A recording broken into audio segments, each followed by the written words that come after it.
tafakur tadakur jeung tasakur teh kitu jeung matak cekuring Quran ulah dileg-leg ge ieu mah diremus karek maca taud asa geus nepi pada jauh keneh a'udzubillahi minasyaitonir rajim pan kitu can nepi teteh can nepi ka mana kana amal pan a'udzubillahi teu a'udzubillahu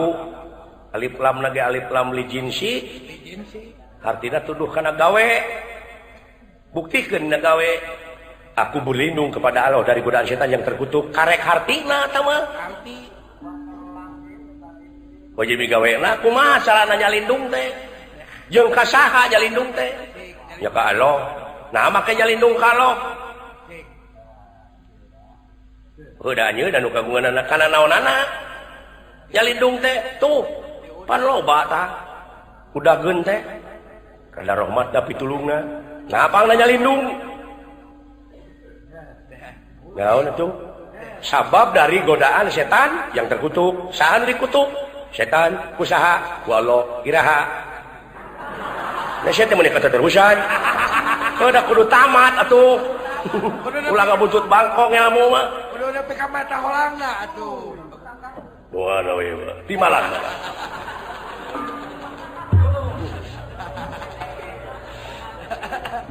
tak itu Pak eueuh di euy ya kudu tanggung jawab heeh aing teh nyalindung teh ka Allah dari godaan setan yang terkutuk saha nu terkutuk teh nu terkutuk setan kusaha dikutukna walau iraha baheula kumaha apan aing teh percaya kana keterangan baheula dina nalika para malaikat dipiwarang sujud ka Adam kabeh sarujud ila angin malaikat nu hiji anu teu sujud saha malaikat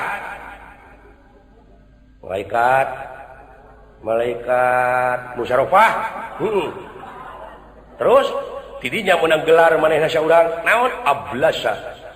bedegong jadi hartina ablasa teh bedegong iblis kadina kitu jadi bisa dikutukna walau baheula hari ayeuna nya dikutuk keneh kusaha ku Allah nah aya Allah dendam blok lain jadi apa lain kuring mah nanyakeun aya Allah unek-unek teu baheula nepi ka ayeuna ngan ngutuk terus ai setan menang saha menang Allah nah tuh mah eueuhkeun aya rek dikutuk terus mah musyrik ya kafir ya di podaran bae sebab jihad deui eta mah jawab apa ke ya kerdi watir kuku patok ai sia berarti lamun kitu mah keterangan teh salah tong nyalahkeun keterangan da kuring maka aka aing teh nyalindung kalau tidak godaan setan terkutuk saha nu dikutuk teh setan ari ayeuna dikutuk keneh usaha walau nah eta Allah terus-terusan gitu ngunek-ngunek kumaha jadi lieur ieu tanu matak agama mah lain keur nu lieur keur nu mikir kumaha tuh kata-katana atuh grepe abdi nyalindung ka Allah dari tina pirang-pirang godaan setan nu dilaknat saha tah setan ta eta akate ka setan wae salah larap basa mata kudu apal kana hukum basa ge mbah tuh Udin dagang bonteng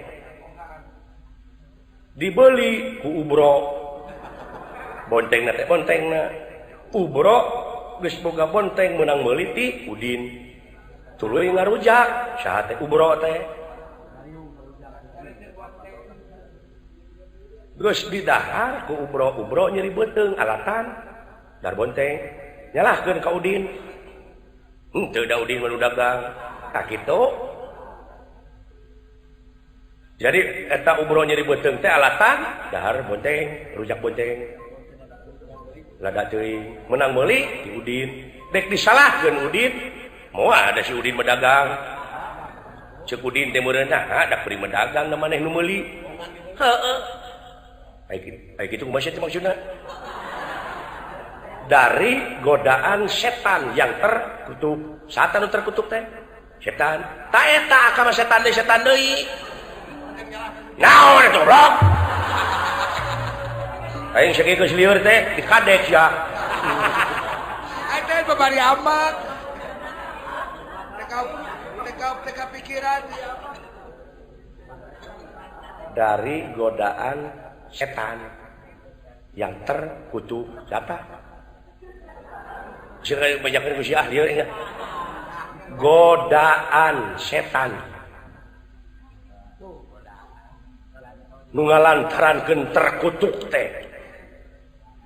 ceuk setan teh naha da aing medagang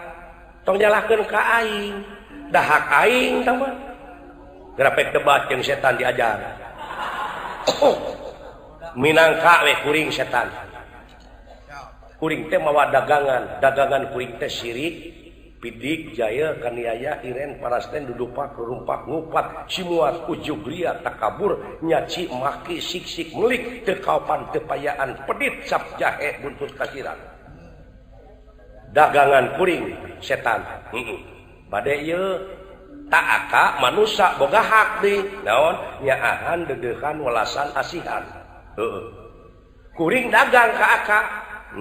ceuk kuring teh bade sirik bade pidik bade ngewaan bade puak paok dihakan tak waka saha nu terkutuk teh nah jadi aing gini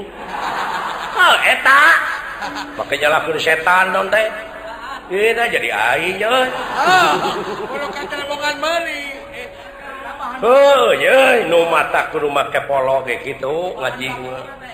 dabongan dibeuli da hak urang mah nyaahan atuh naha sirik pidik diakan paka eta nya ka nu jadi terkutuk teh dari godaan setan yang nu matak teh ge nya la ilaha illallah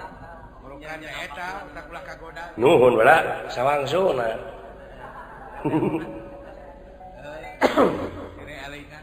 oh iya auzubillahi minasyaitonir rajim teh karek basa eta can dihartikeun sabab nu bakal ngaraketkeun kana rasa manusia teh basana moal aya di nu bakal apal kana basana bangsana tanu mata kudu apal oge sehingga budaya teh basa urang teh ulah gengsi nu meh ngajedog di komplekmu ngomong basa Sunda teu nyindiran aing ah nu meh aing sok ka komplek abang titik di bumi asli udah ka komplek di mana dagang sayur